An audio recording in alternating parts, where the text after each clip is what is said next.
한국개선협회 회원 여러분, 그리고 오늘 더 단단한 나를 꿈꾸며 이 영상을 클릭하신 여러분 환영합니다. 어두운 밤 홀로 걷는 길 위에서 문득 섬뜩한 그림자가 자신을 덮치는 것 같은 불안감, 혹은 한밤중 잠 못 이루는 침대 위에서 밀려오는 알 수 없는 공포감, 믿었던 사람에게 배신당했을 때 마치 세상의 모든 빛이 사라진 듯한 지독한 고독이 느껴질 때 여러분은 과연 어떻게 이 모든 것을 버티시나요? 이 질문은 마치 가슴을 파고드는 차가운 칼날처럼 우리 모두가 한 번쯤 느껴봤을 법한 깊은 두려움과 연결되어 있습니다. 우리는 모두 살면서 수많은 관계 속에 얽혀 살아가지만 때로는 그 관계 자체가 우리를 가장 취약하게 만들고 한없이 어둡고 깊은 나락으로 떨어뜨리기도 합니다. 마치 거미줄에 걸린 나비처럼 발버둥 칠수록 더욱 깊이 얽매이는 듯한 고통을 말이죠. 우리를 가장 행복하게 하는 것도 사람이지만 가장 아프게 만드는 것도 결국 사람입니다. 누군가의 따뜻한 말 한마디에 세상이 환해지고 모든 것이 괜찮아질 것 같은 희망을 얻다가도 차가운 시선 하나에 존재 자체가 송두리째 흔들리고 무의미해지는 경험 다들 있으실 겁니다. 마치 덫에 걸린 듯 헤어나올 수 없는 감정의 소용돌이 속에서 우리는 과연 어떻게 자신을 지켜야 할까요? 어떻게 이 어둠 속에서 한 줄기 빛을 찾아 다시 일어설 수 있을까요? 이 질문에 대한 해답을 찾기 위해 우리는 시간을 거슬러 올라가 천년을 넘어선 지혜의 목소리에 귀 기울여야 합니다. 조선 최고의 천재학자이자 파란만장한 삶을 살았던 정약용 선생은 18년이라는 길고 긴 유배 생활의 밑바닥에서 그야말로 생사의 갈림길에서 인생을 뒤바꿀 강력한 치트키를 찾아냈습니다. 그 치트키는 단순히 고통스러운 현실을 외면하거나 도피하는 것이 아니었습니다. 오히려 고통과 시련을 정면으로 마주하고 그 안에서 더욱 견고해지는 방법을 찾는 것이었습니다. 마치 어둠 속에서 빛을 찾아 헤매는 것이 아니라 스스로가 빛이 되어 그 어둠을 밝히는 방법을 깨달은 것입니다. 그 깨달음은 21세기를 살아가는 우리에게도 변함없이 유효하며 때로는 더욱 절실하게 다가옵니다. 오늘 한국개선협회 인생교육에서는 이 정약용 선생의 경이로운 지혜를 빌려 외부의 어떠한 요동에도 타인에게 휘둘리지 않고 나 자신을 마치 철옹성처럼 굳건히 지키는 단단한 삶의 4가지 원칙을 깊이 있게 분석해 드립니다. 이 영상 하나로 여러분의 인간관계는 물론 외부 스트레스에 무너지기 쉬운 여러분의 멘탈은 완전히 개선될 것입니다. 단순한 변화를 넘어선 근본적인 개선을 통해 여러분의 내면을 더욱 강인하고 평화롭게 만들어줄 것입니다. 자, 그럼 이제 첫 번째 원칙부터 함께 살펴볼 준비가 되셨습니까? 첫 번째 원칙은 타인에게 기대지 않는 독립된 마음가짐입니다. 우리는 무의식적으로 마치 태어날 때부터 각인된 본능처럼 부모, 친구, 배우자, 연인, 심지어는 사회라는 거대한 존재에게 끊임없이 기대려 합니다. 마음 한편으로는 항상 누군가에게 의지하고 싶어하는 나약한 마음, 혹은 외로움을 견디지 못하는 마음이 자리 잡고 있습니다. 우리는 사랑과 소속감을 갈구하는 존재이기에 누군가에게 의지하는 것이 당연하다고 생각할 수도 있습니다. 하지만 정약용 선생은 바로 이것이 모든 불행의 씨앗이라고 단호하게 경고합니다. 그가 길고 긴 유배지에서 홀로 고독과 맞서 싸우며 처절하게 깨달은 것은 내가 준 만큼 받기를 바라는 기대가 무너질 때 분노와 슬픔, 배신감, 그리고 이루 말할 수 없는 좌절감이라는 거대한 파도가 우리를 덮친다는 냉혹한 사실입니다. 마치 얇은 유리 조각 위에 서 있는 것처럼 타인의 기대에 자신의 행복과 평화를 맡기는 삶은 언제 깨어질지 모르는 위태롭고 불안정한 삶과 같습니다. 기대라는 것은 결국 상대방의 행동이나 감정, 그들의 반응에 나의 행복과 만족감을 종속시키는 것과 다름없습니다. 상대방이 나의 기대를 충족시켜주지 않을 때 우리는 필연적으로 실망하고 고통받게 됩니다. 사랑과 우정, 관계라는 아름다운 이름 아래 숨겨진 미묘한 기대감은 결국 관계의 독이 되어 우리를 서서히 좀먹을 수 있습니다. 우리는 타인에게 좋은 사람으로 보이고 싶어하고 사랑받고 싶어합니다. 하지만 그 욕망이 과도한 기대로 변질될 때 관계는 오히려 불안정해지고 결국 깨지기 쉽습니다. 그렇다면 이 끝없는 기대의 늪에서 벗어나 진정으로 자유로운 삶을 살기 위한 해결책은 무엇일까요? 정약용 선생은 매우 단호하고 명확하게 말합니다. 세상에 나를 믿어줄 사람은 오직 나 자신뿐이다라는 차갑고도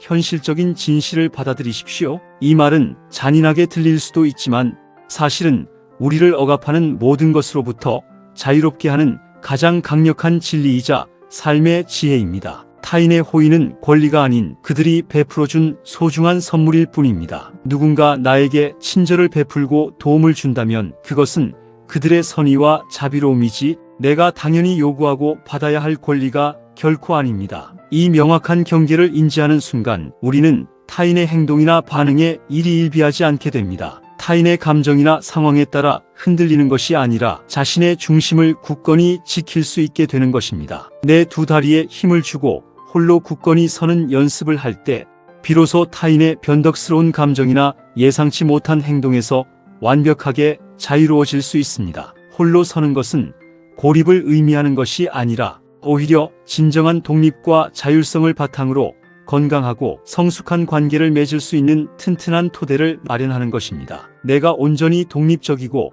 스스로 설 수 있을 때 타인과의 관계는 비로소 건강하고 균형 잡힌 형태로 발전할 수 있습니다. 스스로 굳건히 설 수 있는 사람은 타인의 유무에 관계없이 자신의 가치를 잃지 않으며 오히려 그 존재 자체로 빛을 발하게 됩니다. 두 번째 원칙은 시련 속에서도 흔들리지 않는 중심입니다. 정약용 선생의 삶은 그 자체가 거대한 시련과 고난의 연속이었습니다. 잘 나가던 명문 가문은 하루아침에 몰락하고 그는 사랑하는 가족과 떨어져 18년이라는 길고 긴 세월 동안 외딴 유배지에서 유배 생활을 해야 했습니다. 언제 죽을지 모르는 불안감과 끝없는 가족에 대한 그리움, 그리고 미래에 대한 막막함 속에서 그는 절망에 무릎 꿇고 모든 것을 포기하는 대신 오히려 더욱 단단해지고 견고해지는 길을 택했습니다. 그는 자신의 거처를 사이제라 이름 짓고 생각을 맑게 하며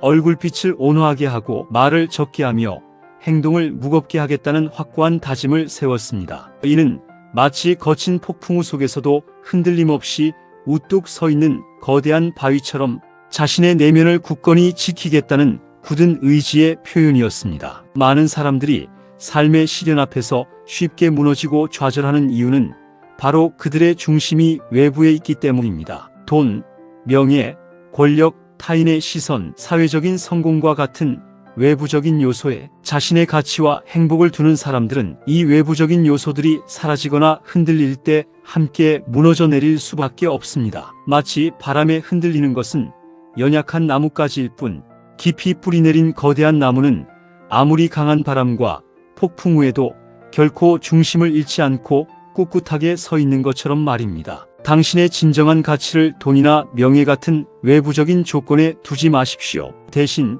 내면의 철학과 끊임없는 배움 그리고 인격적인 성장에 두십시오. 이는 단순히 추상적이고 막연한 이야기가 아닙니다. 자신이 무엇을 믿고 어떤 가치를 추구하며 어떤 사람이 되고 싶은지에 대한 깊은 성찰과 확고한 신념을 의미합니다. 끊임없이 배우고 탐구하며 자신만의 견고한 철학과 세계관을 세우는 것이야말로 어떤 외부적인 충격이나 불확실성에도 흔들리지 않는 튼튼한 뿌리가 됩니다. 뿌리가 단단하고 깊으면 세상 어떤 폭풍우와 거친 바람도 당신을 뽑아낼 수 없습니다. 오히려 시련과 고난은 당신을 더욱 깊이 뿌리내리게 하고 더욱 강하고 단단하게 만드는 소중한 걸음이 될 것입니다. 당신의 중심을 내면 깊숙이 가장 견고한 곳에 박아 넣으십시오. 그러면 당신은 어떠한 시련 속에서도 결코 무릎 꿇지 않는 단단하고 굳건한 존재가 될 것입니다. 당신의 내면이 강하고 견고하다면 외부의 어떠한 혼란과 역경도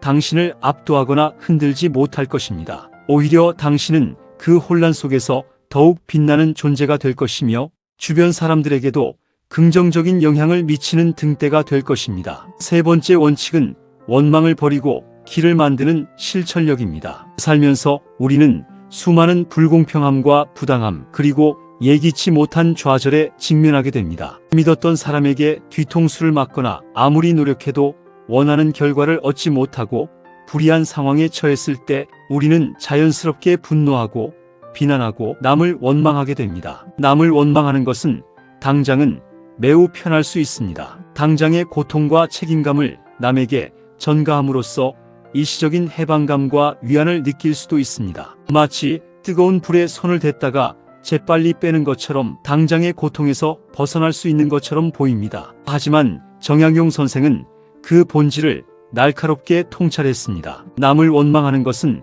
당장은 편하고 시원하게 느껴질지 모르지만 결국 나 자신을 과거의 고통스러운 순간에 묶어두는 무거운 쇠사슬입니다. 이 쇠사슬은 우리의 발목을 잡고 앞으로 나아가지 못하게 하며 우리를 원망과 부정적인 감정의 감옥에 가두어 버립니다. 원망은 결국 나 자신을 파괴하는 강력한 독과 같습니다. 정약용 선생은 자신을 유배 보낸 이들을 저주하고 원망하며 세월을 허비하는 대신 오직 자신의 내면에 집중하고 지식을 쌓고 붓을 들어 글을 쓰는 일에 매진했습니다. 그는 절망적인 상황 속에서도 자신의 의지를 굽히지 않고 학문에 정진했습니다. 얼마나 열심히 글을 썼던지 그의 복사뼈에 3번이나 구멍이 날 정도였다고 전해집니다. 그렇게 그는 500여 권에 달하는 방대한 저서를 남겼습니다. 이는 단순한 기록이나 개인적인 학문적 성과가 아닙니다. 그 시대와 후대에 길이 남을 위대한 지적 유산이자 시대를 초월한 지혜의 보고가 되었습니다. 그의 실천력은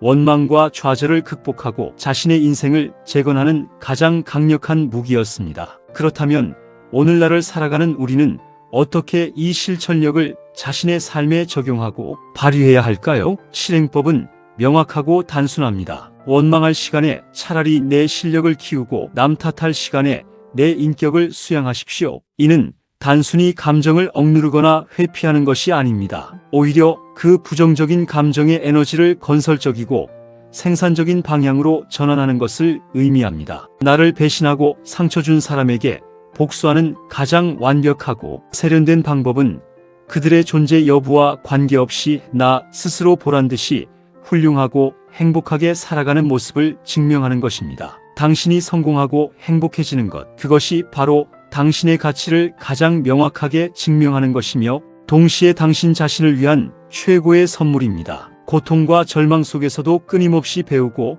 노력하고 발전하는 모습을 보여줌으로써 당신은 그 어떤 말보다 강력하고 설득력 있는 메시지를 전달할 수 있습니다. 당신의 실천력은 당신을 과거의 굴레에서 벗어나게 하고 새로운 미래를 창조할 수 있는 무한한 힘을 줄 것입니다. 원망의 쇠사슬을 과감히 끊어내고 스스로의 힘으로 당신만의 빛나는 길을 개척하십시오. 그 길 위에서 당신은 더욱 강하고 지혜로운 존재로 거듭날 것입니다. 네 번째 원칙은 고독을 마주하는 신독의 용기입니다. 현대 사회는 끊임없이 타인과 연결되어 있으라고 강요하는 듯합니다. 우리는 홀로 있는 것을 마치 질병처럼 여기거나 외로움을 견디지 못해 의미 없는 모임이나 관계에 집착하곤 합니다. 잠시라도 혼자 있으면 불안해하고 스마트폰을 들여다보며 타인의 삶을 엿보는 것으로 자신의 외로움을 달래려 합니다. 홀로 남겨지는 것에 대한 불안감은 마치 심장을 쥐어짜는 듯한 고통을 안겨주기도 합니다. 그러나 정약용 선생에게 고독은 단순히 피해야 할 것이 아니었습니다. 오히려 고독은 자신을 단련시키고 성장시키는 영혼의 용광로였습니다. 그는 홀로 있을 때 더욱 자신을 엄격히 다스리고 내면을 깊이 성찰하는 신독의 가치를 강조했습니다. 신독이란 아무도 보지 않는 곳에서도 스스로를 삼가고 조심하며 내면의 윤리와 도덕을 지키고 자신의 본분을 다하는 태도를 의미합니다. 이는 단순히 외부의 시선을 의식한 자제가 아니라 고독 속에서 진정한 자신을 발견하고 성장시키는 고차원적인 정신적 훈련입니다. 우리는 타인의 시선 속에서 자신을 꾸미고 포장하곤 합니다. 사회생활 속에서 우리는 다양한 가면을 쓰고 살아갑니다. 하지만 혼자 있을 때 우리는 그 모든 가면을 벗어던지고 가장 진솔한 자신과 마주하게 됩니다. 바로 이 순간이 진정한 성장의 기회가 됩니다. 그렇다면 어떻게 이 신독의 용기를 훈련하고 실천해야 할까요? 훈련 방법을 알려드리겠습니다. 의식적으로 혼자만의 시간을 가져보십시오. 처음에는 어색하고 불안하며 심지어는 고통스러울 수도 있습니다. 하지만 그 시간을 통해 남의 시선이라는 무거운 가면을 벗어던지고 나의 나약함, 나의 두려움, 나의 진정한 욕망과 정직하게 마주할 때 진정한 성장이 일어납니다. 홀로 명상하거나 사색에 잠기거나 깊이 있는 책을 읽거나 일기를 쓰거나 혹은 그저 고요히 앉아 자신의 생각과 감정을 돌아보는 시간을 갖는 것입니다. 이 시간 동안 우리는 외부의 소음과 자극에서 벗어나 내면의 깊은 목소리에 귀 기울일 수 있습니다. 나의 강점과 약점, 나의 숨겨진 욕망과 극복해야 할 두려움, 나의 진정한 가치와 삶의 목적을 깨달을 수 있습니다. 혼자서도 충만하고 만족할 수 있는 사람은 타인에게 의존하거나 구걸하지 않으며 관계 속에서도 더욱 여유롭고 주체적인 태도를 가질 수 있습니다. 고독을 두려워하지 않고 온전히 마주할 수 있는 사람이야말로 진정한 내면의 힘과 평화를 가진 사람입니다. 그들은 타인에게 의존하지 않고도 자신의 행복을 찾을 수 있으며 모든 관계 속에서 진정성 있고 건강한 태도를 유지할 수 있습니다. 고독은 더 이상 어둡고 두려운 존재가 아니라 당신을 더욱 강하고 지혜롭게 만드는 소중한 스승이 될 것입니다. 신독의 용기를 통해 당신은 누구도 흔들 수 없는 내면의 평화와 견고함을 얻게 될 것입니다. 이것이야말로 진정한 자유입니다. 결론입니다. 당신 인생의 선장은 오직 당신뿐입니다. 인생이라는 험난한 바다를 항해하는 선장은 그 누구도 대신할 수 없습니다. 오직 당신만이 당신의 삶의 방향을 결정하고 당신의 운명을 개척할 수 있습니다. 우리는 때로 거친 파도 앞에서 무력함을 느끼고 거대한 폭풍우 속에서 길을 잃었다고 생각할 수도 있습니다. 하지만 정약용 선생이 18년이라는 길고 긴 고통 속에서 그 험난한 유배지에서 처절하게 깨달음을 얻고 증명해낸 이 4가지 원칙들은 오늘날 지치고 방황하는 우리에게 가장 강력하고 확실한 나침반이 되어줍니다. 그의 삶과 그가 남긴 지혜는 우리가 어떤 역경과 고난 속에서도 흔들리지 않고 나아갈 수 있는 분명한 길을 제시합니다. 타인에게 기대지 않는 독립된 마음가짐으로 스스로의 주인이 되고 외부 환경에 좌우되지 않는 내면의 중심을 굳건히 세워 어떤 폭풍에도 굴하지 않으며 원망을 버리고 길을 만드는 실천력으로 과거의 쇠사슬을 끊고 새로운 미래를 창조하고 고독을 마주하는 신독의 용기로 진정한 자신을 발견하고 더욱 크게 성장하는 것. 이 4가지 원칙은 단순히 오래된 고전적 가르침이 아닙니다. 오히려 현대 사회를 살아가는 우리가 직면하는 모든 인간관계 문제, 멘탈 관리 문제, 그리고 삶의 의미에 대한 근본적인 해답을 담고 있습니다. 한국개선협회는 이 강력한 원칙들을 통해 여러분이 누군가의 어깨에 기대어 비틀거리는 나약한 삶이 아닌 스스로의 힘으로 굳건히 서서 당당하게 미소 짓는 주체적인 삶을 살기를 진심으로 응원합니다. 이 길은 때로는 외롭고 힘들 수도 있습니다. 익숙하지 않은 변화는 항상 두려움을 동반합니다. 하지만 이 길 끝에는 그 누구도 빼앗을 수 없는 진정한 자유와 평화, 그리고 흔들림 없는 행복이 여러분을 기다리고 있습니다. 오늘부터라도 이 4가지 원칙을 삶의 지표로 삼아 내면의 근육을 기르는 단단한 하루를 시작해 보시기 바랍니다. 당신의 인생은 당신이 주인공이며 당신은 충분히 강하고 당신은 그 무엇과도 바꿀 수 없는 소중한 존재입니다. 부디 단 한 번뿐인 이 소중하고 귀한 인생을 괴롭고 불행하게 살지 마십시오. 당신의 내면 깊숙이 숨겨진 빛을 찾고 그 빛으로 당신의 삶을 환하고 아름답게 밝히십시오. 그리고 그 빛이 주변 사람들에게도 긍정적인 영향을 미치도록 하십시오. 감사합니다.